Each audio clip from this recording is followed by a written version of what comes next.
Hello ladies and gentlemen, my name is Scyushi, and today's going to be a bit of a different video than usual because today I wanted to kind of share my thoughts towards Elden Ring Nightreign now that I've had a significant amount of playtime with the network test. My total playtime was maybe about 3 or 4 hours before I ended up kind of doing everything that I could possibly do in the network test. That is to say, I beat all the bosses, including the final day 3 challenge. I haven't really talked about it publicly, but considering the fact that I'm such a big Elden Ring fan, you would probably expect me to be really hyped for Nightreign. But it's actually a lot further from the truth. I don't really know if I plan on getting this game day one. Suffice to say, there are so many other banger games coming out this year, and I kind of gotta watch my finances because I'm going to have a kid really soon. But on top of that, having a child means that my time that I can dedicate to all of these different games is gonna be significantly less. So I'm finding that I'm just kind of cherry picking which games that I want to play first. It doesn't mean that I won't eventually get Elden Ring Nightreign. But okay, let's start sharing my thoughts about the game. It's very weird. I think that it has a lot of huge quality of life changes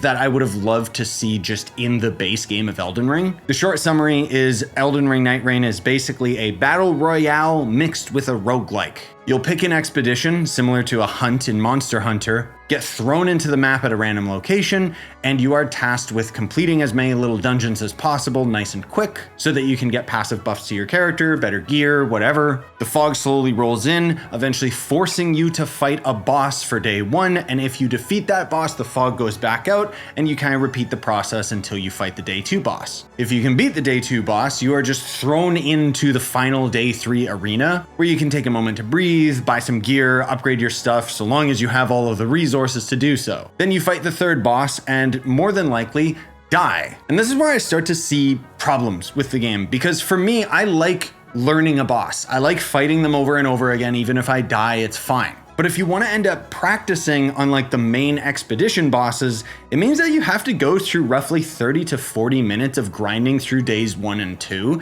just to attempt them again. On top of that, I don't necessarily know if the game is as hard as it should be. Let me elaborate. I'm not trying to say that this game isn't hard. I just think that it's very weird in how it handles its difficulty. Because on one hand, your character movement is so much faster and so much more intuitive that it kind of is really polarizing that the gameplay itself is still a really slow, cumbersome combat system. To compensate for this, the game has classes, so you don't have to bother building your character, you just get enough XP to level up. On top of that, the gear that you find is not only very random, but usually the further you get into a round, you'll just naturally start finding higher leveled gear. What this basically means is that if you are efficient in clearing dungeons as quickly as possible, that final boss ends up being a cakewalk. You don't have to learn any of the mechanics because you just have to get a high enough level that you can do the damage required to kill it. I'm not necessarily saying that there isn't still a skill ceiling. You could probably learn everything there is to know about the expedition boss,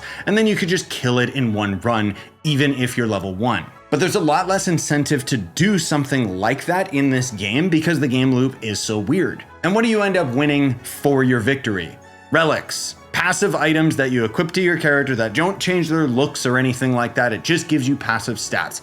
Boring. I will say that in the beta, there was a currency and we didn't actually have any functionality for that currency yet. So I'm really hoping that that is secretly the puzzle piece that is missing from the game to make it interesting. And I'm by no means saying that the game isn't interesting or isn't fun. It was actually a ton of fun. Nightreign's got a lot of these fast-paced mechanics that I wish we had in the base game of Elden Ring. I love repeating dungeons and just playing the game. So Nightreign seems like one of those games that I would adore. But it's the tacked on roguelike elements that make me a lot less interested. Not to mention the battle royale smoke going in kind of forces you to play this game fast paced. You don't get to take your time with it. You don't get to slowly explore the world at your own pace, which I think personally is one of the strengths of FromSoft's games. What I would hope happens with the full game is as you end up unlocking currency, you could unlock new abilities for your heroes, or even just unlock new classes altogether. That would be awesome. At the very least, I would love to unlock new starting loadouts of weapons, seeing as armor doesn't really exist, or at least it didn't in the beta. Now, granted, Nightreign is half the price of a normal full game.